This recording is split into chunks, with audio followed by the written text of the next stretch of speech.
What is going on, everybody? John Middlekauff, 3 and Out podcast. Make sure you subscribe wherever you listen to your podcast. Live every day of the week on AMP. Download the Amazon AMP app. If you're watching on YouTube, smash that like button, subscribe to our page, and leave a comment below in the comment section. Interact with us. A lot going on football-wise. Why Ja Morant, should be a cautionary tale to those in the NFL. Rookie minicamp starting. Carson Wentz, he ever going to find a job, and some stuff on the schedule. We will dive into that all coming up. Do you want to go to an NFL game this fall? Do you want to go to a college football game? Have you ever been dreaming? I want to go see Michigan. I want to go to Alabama, LSU. I want to go to the big game. I want to watch Caleb Williams live. I got you covered. Here's what you do. You go to your app store and you download Gametime. They happen to be the official ticketing app of this show. And you sign up and you find your tickets, whatever you want to go to, athletic event, comedy, you want to go to a concert, and you type in the promo code JOHN, JOHN, $20 off. You want to go see Caleb Williams this fall? I kind of do, to be honest with you. I need to look at their schedule. They come into playing Arizona State at Arizona State. I might have to check that bad boy out. Promo code JOHN, anything. Games, baseball games. You want to go to the NBA Finals, obviously this fall with football, to you name it. Concerts, comedy shows, got you covered. Promo code JOHN, Gametime. Go download the app right now. All my friends are using it, and a lot of you are too, and I thank you very much. Gametime does as well, so keep hammering that promo code. I woke up this morning, and I had a good Saturday. Little day drinking, bike rides, let it in some night drinking, asleep by 9:30. Kind of come to in the morning, had some errands to run, bright and early, like 7 o'clock, Sunday morning. Happy Mother's Day to all the mothers out there.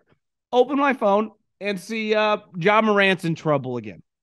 And he was showing a gun on Instagram Live for like the 17th time. I don't know how you could be that dumb, but somehow he does that. And I think this is a good example because all weekend long, at least the last 2 weeks, you've seen these rookie minicamps.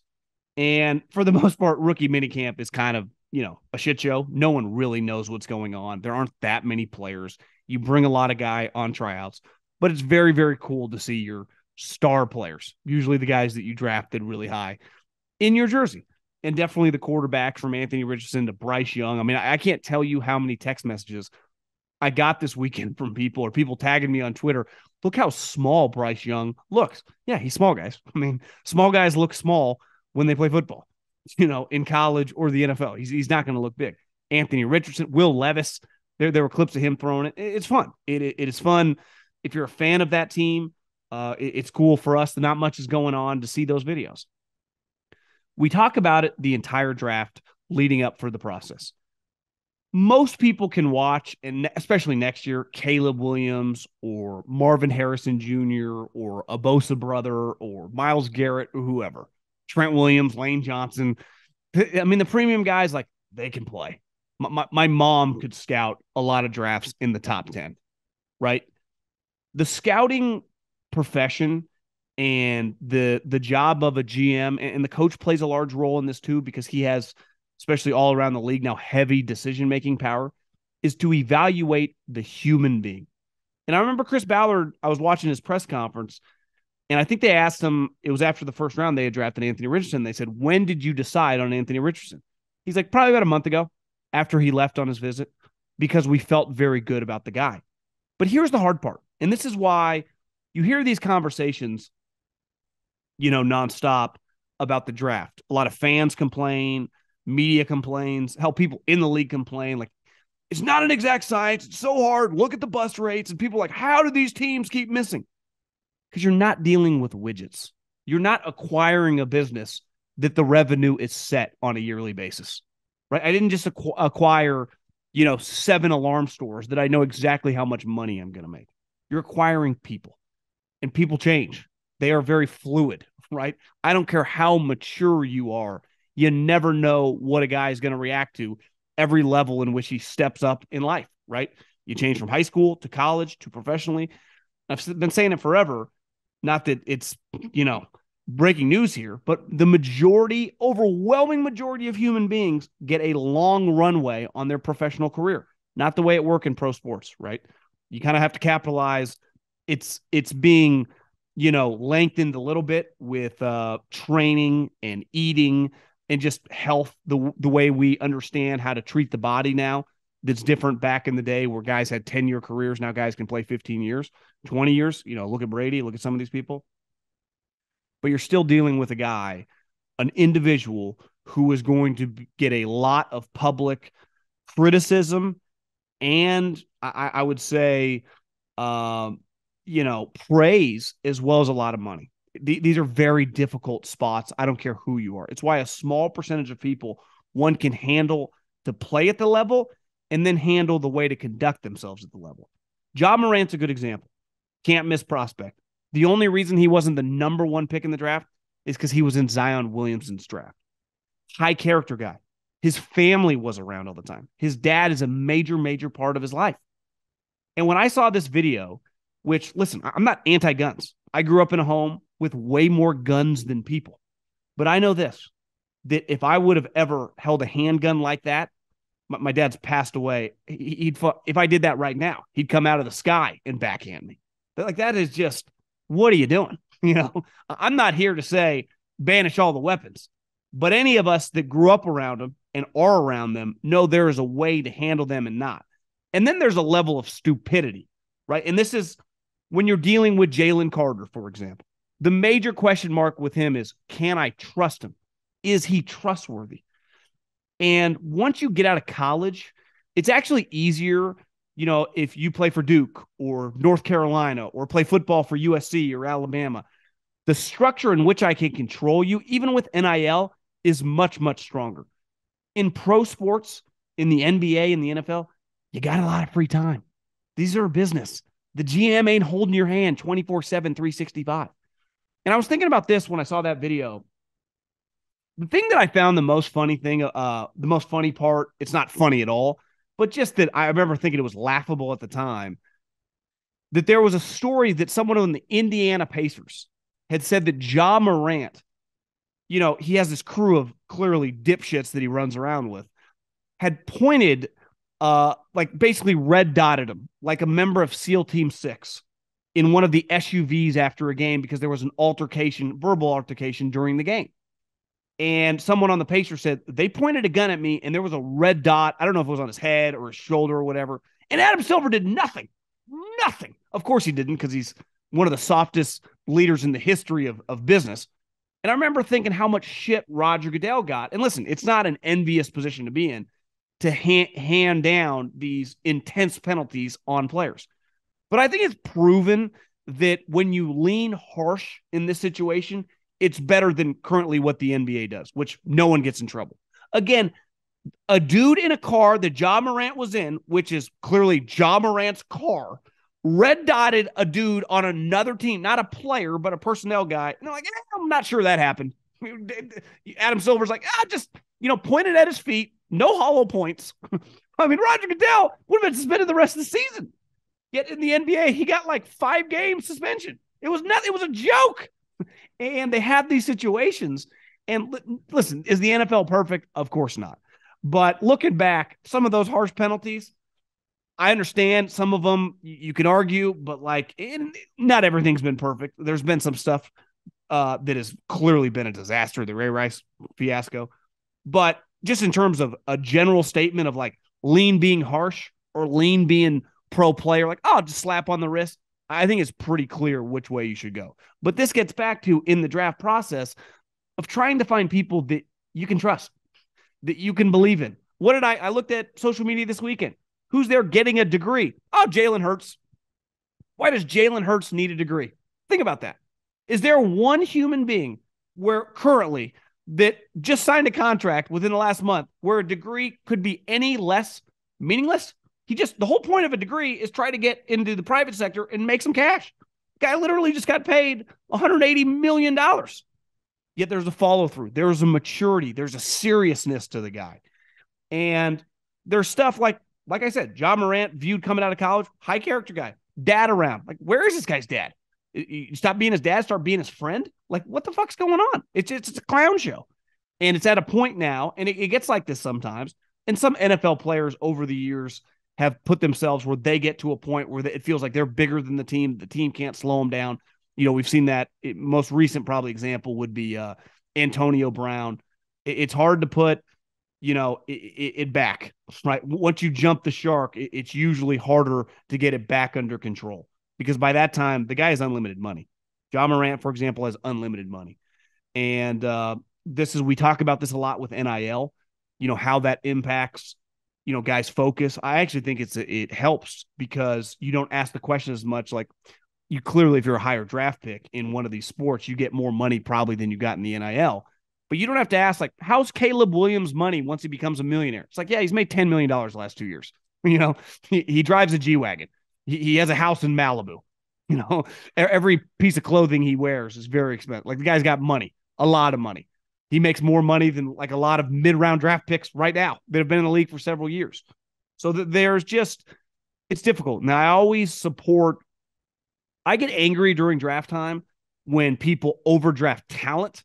But I always understand where, teams this year didn't feel comfortable with Jalen Carter.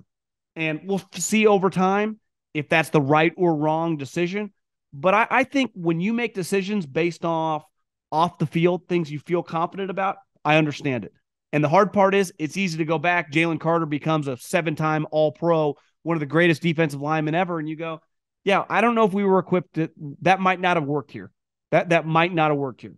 I was listening to the Kelsey pod and Andy was talking to Travis, like, they've been together for 10 years. And even Andy was like, those first 5 years weren't easy.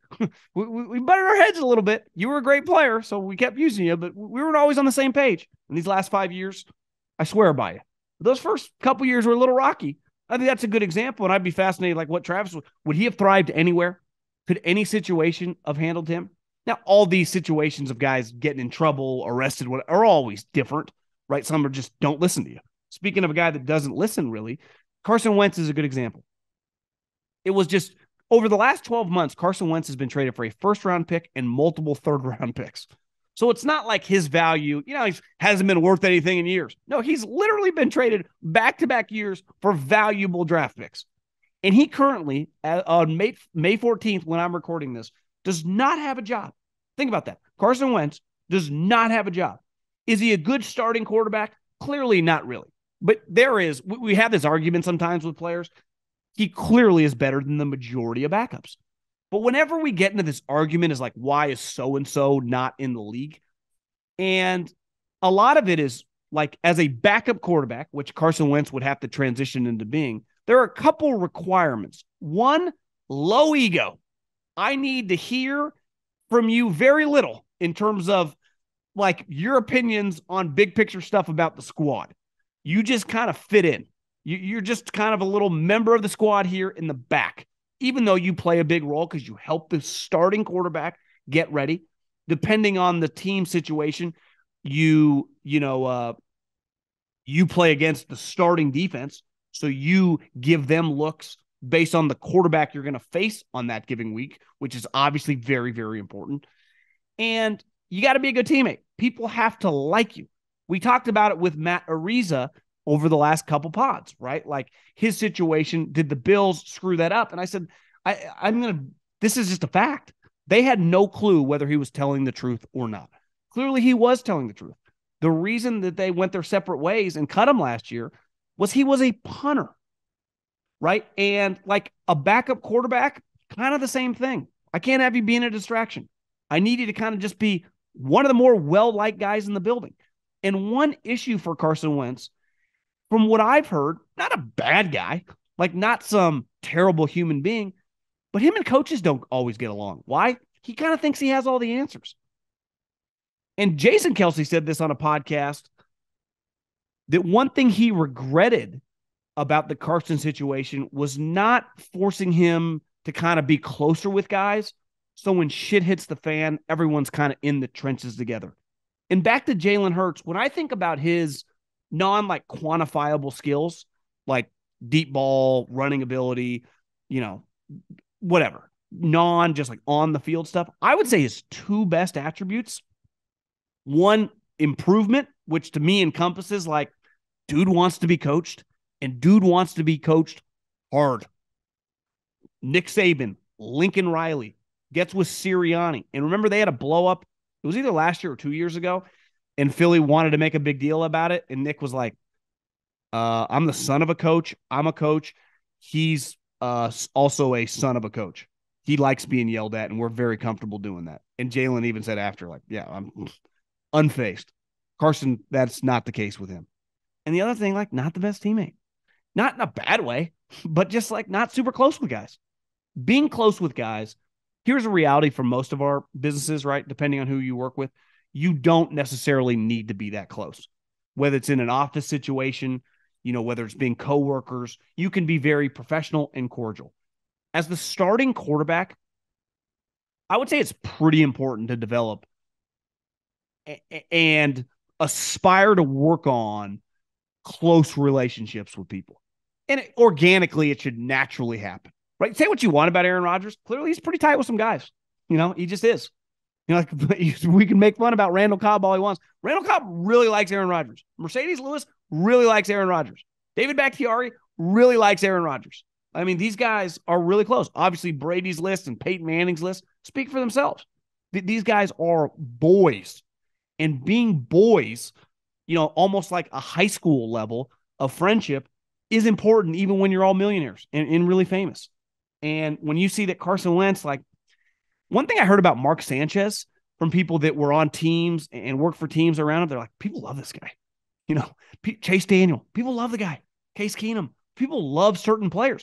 Why did Brock Purdy resonate so fast even before he started playing? Fred Warner started pounding the table for the guy. Fred's like, I like this guy, man. Having people, we talked about it with Malik Willis, why his job status is in trouble. Because having people that in the building, whether it be players, executives, or coaches, that get your back, and usually you get someone's back that I don't know you like, it's easy in pro sports just to get someone's back because they can play. But at the highest level, it's kind of a combination of both. You got to be able to play, and I got to like you, right? And this gets back to, to Ja Morant. Like, it's like, how long are people going to support this? Like, can I trust the guy? Because clearly I'd say he doesn't feel like the most trustworthy guy in the world right now because he can't make good decisions. And a lot of life, the older you get, it's just about making pretty good decisions. Like, it ain't illegal to own a handgun, right? But when you're in his position, should you be showing a handgun on Instagram Live constantly? And listen, I can't relate to growing up in a social media era, right? I was already 20, 22, 23 as social media started getting going. I can't imagine being 9 years old right now and going to grow up. It's hard. I can't relate to that. Just like a lot of people listening that are in their 30s can't relate to what someone listening right now that's 18 years old has kind of had to go through. It's a completely different world. When I was at Cal Poly and we would burn a couch at 3 a.m. on the road, like, no one was taking a video of it. It wasn't even possible. The iPad didn't even exist until I was like a junior in college. Excuse me, not the iPad, the iPod. And the iPod was gigantic. It was like the size of a notebook. But these are the way society is now. And these are huge portions of it. And when you do things, and having Jalen Carter, like, the Eagles are going to do everything humanly possible to take care of that risk. But there are going to be parts like on Tuesday, he doesn't have to show up at the facility, and I'm not trying to just pigeonhole him, but he was the best example of the only reason the Eagles acquired him was because of those question marks. If he was just viewed as like Bijan Robinson, he would have gone. I mean, hell, he would have been the 3rd overall pick. He would have been the first non-quarterback off the board, and it wouldn't even have been a question.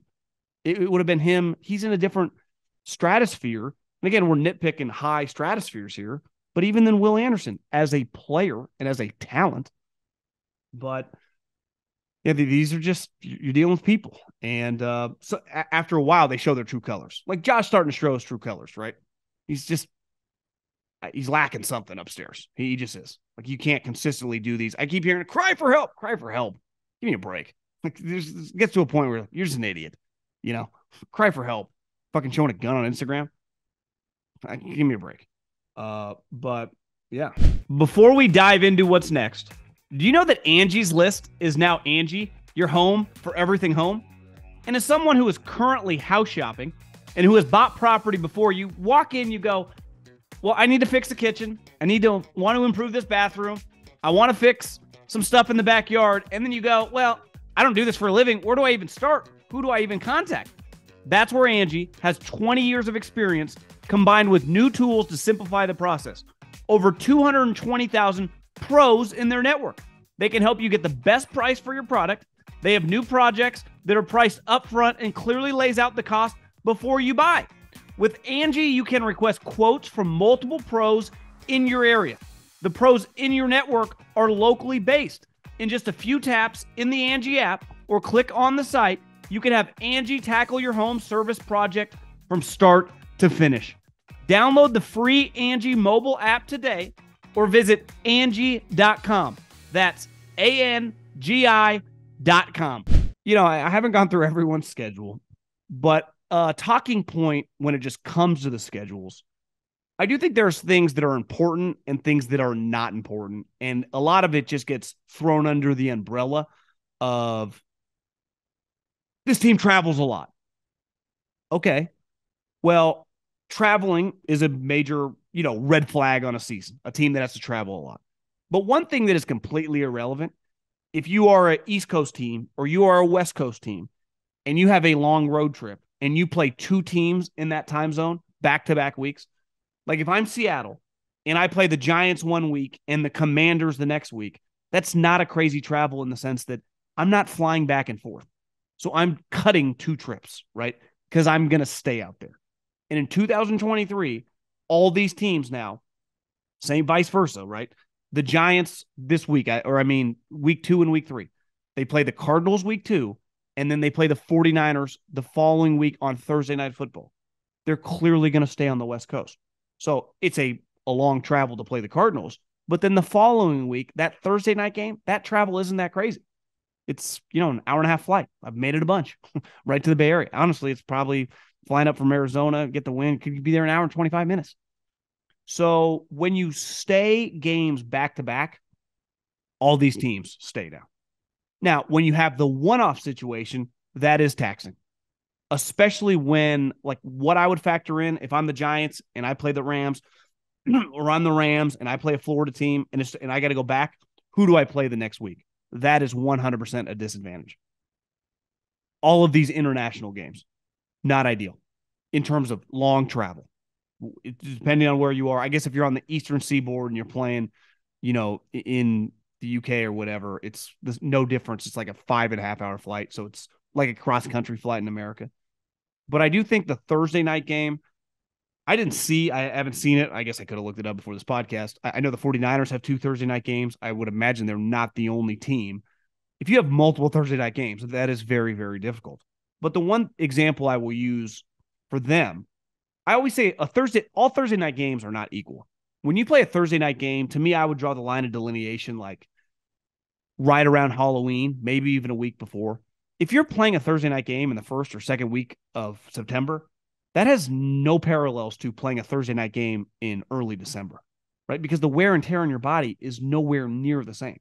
So it is a massive advantage for any team to play your Thursday night game earlier in the season. Now, one thing with the Thursday night game is who do you play after the Thursday night game? Because if you are able to win the Thursday night game, if you have a difficult opponent, the Chiefs, the Bills, the Bengals, whatever, that's a pretty big advantage for you. Obviously, if you're playing a bad team, you wouldn't be worried about it on a short week, let alone extra couple days. But when you play a good team the following week, that's a huge advantage for your team. You could argue win or lose. And to me, when I look at Thursday nights, like, are you the home team? Because if you're the home team, especially coming off a home game, like, that's not that difficult relative to Thursday night games. Now, if you're the home team and you're coming off a road trip, like, how far is that road trip? Because that's a pretty big disadvantage. And if you have a Thursday night game earlier in the season, the other thing your coaching staff can do is work on the games right now. That's like a good summer, training camp project. I remember when I was with the Eagles, we would have reps in OTAs about divisional opponents. Like, you utilize some of this offseason stuff to just lightly start inserting some game plan ideas for either early season opponents or divisional opponents. Now, the one thing with these road games, right, like a if you play a Thursday night game and you're the road team, if you play a divisional game, especially the NFC East or the AFC North, it's not that hard to travel. But sometimes they aren't divisional games and they are longer travels. And that can be a little more difficult in terms of, where you got to go. So based on your Thursday night game, to me, the key is road team. If you are the road team, how far you got to go. And if you are the road team and it's after kind of that line, late October, that's a fucking hard game. I don't care if you're playing a 3-win team or you're playing the Chiefs or the Bengals. That is just very difficult. All these players talk about it, right? How difficult it is to get their body right for Wednesday's practice. George Kittle was talking about with Theo Vaughn on this podcast, like, I have to do a ton of work Monday and Tuesday to be able to ready to practice well. I remember Derek Carr talked about it, how serious he takes Monday and Tuesday, because to feel confident about your week of practice, you don't want to go into Wednesday sore. And it's much more attainable, I would say, earlier in the season. That it might be difficult. The other thing with schedules, and listen, I'm guilty of this too, not necessarily playing the win-loss game, but you look at games that look easier than others. I mean, it's clear. Like, you're playing the Chiefs, right? You're playing the Bengals, you're playing the Bills, you're playing the Eagles. Certain teams are going to be good. But like the Saints could be an 11-win team or they could be a 6-win team. I don't know. I have no clue, right? The Patriots. You could convince me this is the year it all kind of falls apart and they win 6, or actually they're kind of competitive and it's like an ugly 10. So what team you're playing past the first couple weeks, because even if a team is crappy, I mean, the Bears got the number 1 overall pick. They beat the 49ers week 1. I think week 1 and week 2 a little bit, you're going to get a tough game. I don't care if you're playing me or you at quarterback or you're playing Mahomes or Burrow. It's hard. But as the season goes on, a couple things. Teams that you think are going to be good are not as good. Like, if I gave you the Giants or Seattle on the schedule in 2022 and you were a decent team, you'd be like, win-win. Well, clearly it turned out they were pretty good. The Lions, you're like, they're not going to be bad again. They won 9 games, right? And then you thought teams that were a lock to be good, the Packers, weren't as good, right? So you just never quite know going in, and you never know who's going to get hurt, right? Not only key players get hurt, but quarterbacks get hurt. And it might even not be a serious long-term injury, but if the starting quarterback, if Aaron Rodgers has to miss 2 weeks for a bad ankle sprain and Zach Wilson starts, I think we view the Jets game a lot differently, right? We've seen it before, like when Chad Henne's had to start for Mahomes being out or whoever. The Rams are a good example last year. Like, I don't know if the Rams are going to win back-to-back Super Bowls. I would have picked them to make a wild card. By the middle of the season, they were a joke. I mean, they were unwatchable. All their players were hurt. So it is difficult to play that game sometimes with the schedules. Don't get me wrong. I like playing it, but it is, I think sometimes, and like I said, I'm guilty of this. It can be a waste of our energy to really look past, like, you could even argue the first month. Now, the one thing, good or bad, typically your division games are going to be hard, right? Even if you have, you're a team that's going to go 5-1 in the division. Like last year, Chiefs, I think, went 6-0, and the 49ers went 6-0. I'm pretty sure those were the only 2 teams that swept their divisions. Doesn't mean those division games aren't difficult, aren't hard to win. Even if you're a lot better in something, like you might blow out of the 6 games, 2, you're going to be in a dogfight for a couple of them. That's the way football is, which makes it very entertaining. It's a huge part of the parity of, even when you have 8-point spreads, it's pretty easy for the team that's favored by 8 to be down in the second half. Now, they still end up winning. They don't cover. Why the NFL's king, baby.